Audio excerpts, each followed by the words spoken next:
Aujourd'hui, je te partage l'histoire d'une personne qui a beaucoup d'amour pour, son mari, ses enfants, son travail, mais qui avait oublié une personne à aimer. Je t'en parle de suite. Hé! Tu as un tournant de ta vie parce que tu as plus de 50 ans ou que tu ressens des besoins de changement dans ta façon d'être. Peut-être que tu désires être plus en accord avec toi-même, comprendre ou agir, sur ton monde intérieur. Alors ce podcast, il est pour toi. Je me présente, Patricia Homer. Je suis passionnée par l'humain, la relation à soi, aux autres et sur nos fonctionnements internes. Depuis 2021, j'accompagne des femmes comme toi qui veulent révéler leur potentiel de possibilités pour construire leur vie en étant pleinement épanouies. Alors, Marie est une personne qui approche la cinquantaine, elle est mère de famille et puis elle travaille sur l'entreprise de son mari où elle fait toute la partie secrétariat, relations clients et tout, sur une menuiserie.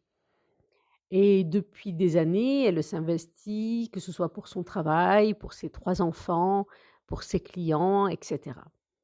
Et elle me raconta qu'un jour, qu'elle était en course, elle a vu une collègue qu'elle n'avait pas vue depuis, 4-5 ans. Et donc elles sont là dans les rayons et puis, se disent bonjour et tout. Puis la copine après un recul, elle lui dit: «Mais tu as quand même une tête, assez fatiguée?» L'autre elle dit: «Bah non, ça va, je vais bien». «Ah je sais pas, tu as l'air quand même, tu pas malade? Tu as l'air assez comme épuisée quoi», tu vois? Puis Marie qui répond: «Bah non, non, pour moi ça va». Elle s'est retrouvée sur la défensive quoi et et puis sa copine qui lui dit parce qu'elle voyait qu'elle était tendue et elle lui dit: «Mais Marie, ça t'arrive, de faire des pauses et tout?» Elle la sentait comme en apnée, quoi. «Des pauses? Qu'est-ce que tu veux dire?» «Bah, prendre un peu de temps pour toi, quoi, de temps en temps, faire des pauses dans la journée ou dans la semaine». Alors là, Marie a vraiment été, choquée. Hem, Personne lui avait jamais posé, cette question, puis elle se la posait pas bien, quoi, hein. Et elles ont un peu parlé toutes les 2 et puis en rentrant, chez elles sur la route dans la voiture là, ouh là là, il y avait un sacré mélange d'émotions pour Marie, hein. De temps en temps, elle était triste de se rendre compte que, ben oui, elle avait quand même pas le temps, puis qu'elle s'était pas posé la question de prendre un peu de temps pour elle ou quoi. Puis après, elle était en colère contre elle, puis après elle était en colère contre cette copine qui lui avait fait, avoir cette idée. Puis après en colère contre, tous ceux qui lui prenaient de son temps, les clients, les enfants, le mari. Bref, elle faisait un yo-yo, et en fait, c'est son système nerveux qui faisait le yo-yo entre plusieurs réactions, entre, agitation, frustration, repli, tu vois? Elle faisait elle était vraiment, vraiment pas bien et ça lui a permis de faire une prise de conscience et tout d'un coup, Marie s'est rappelée d'une vidéo qu'elle avait vue.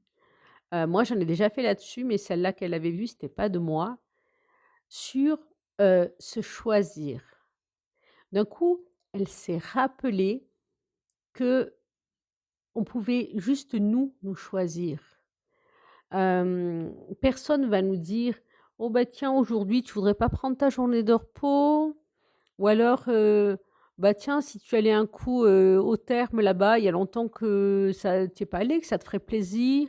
Ou est-ce que tu ferais une après-midi avec tes copines? Tiens, qu'est-ce que tu en penses?» Je sais pas si vous l'entendez cette phrase-là, mais non, moi, elle est pas très commune. En général, c'est plus à nous à se dire, «Bah, qu'est-ce que je veux faire?»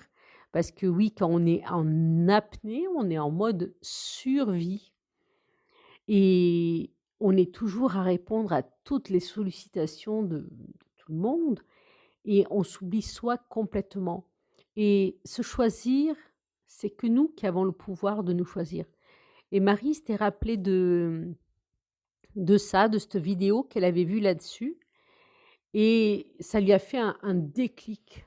Elle s'est dit: «Non mais je peux pas tenir comme ça», parce que sur le coup, sa copine, elle lui a dit: «Ouais, ouais, je prendrai du temps pour moi à la retraite», mais la retraite, c'est dans 14 ans quoi, hein.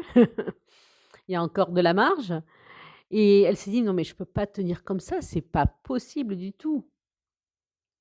Alors ce soir-là, elle s'est autorisée à prendre un quart d'heure. Elle a dit à son mari: «Non, non, là, c'est bon, je prends un quart d'heure pour moi», juste parce qu'elle avait besoin d'apaiser ses émotions, d'y voir plus clair pour elle. Et puis, elle s'est mise à prendre un papier, un stylo, puis elle s'est dit: De quoi est-ce que j'aurais envie?» Alors au début, en se choisissant, il n'y a pas grand-chose qui venait parce que, sa vie était comblée, elle faisait plein de choses. Et puis elle s'est rendue compte que, oui, de temps en temps, elle prendrait un peu plus de temps pour lire. Oui, que des fois aller voir un film avec une copine ou aller boire un coup ou aller marcher un moment avec deux trois copines qui aiment bien la marche. Oui, ça lui ferait bien plaisir, même si elle aime marcher avec son mari. Mais oui, que ça serait bien de temps en temps pour sortir la tête hors de l'eau. Et de fil en aiguille, sa liste s'est agrandie. Elle a trouvé plein de choses qu'elle aimerait faire pour se choisir. Alors elle a fait un tri, hein, c'est sûr. Mais déjà, tu vois, elle a réalisé qu'elle a fait un premier pas, puisque là, le soir, elle avait dit: «Ah non, non», elle a dit à son mari: «Je prends un quart d'heure pour moi, là, j'ai besoin de réfléchir à quelque chose qui me tracasse. J'ai besoin d'un petit temps pour moi». Et c'était un premier petit pas qu'elle avait fait envers elle.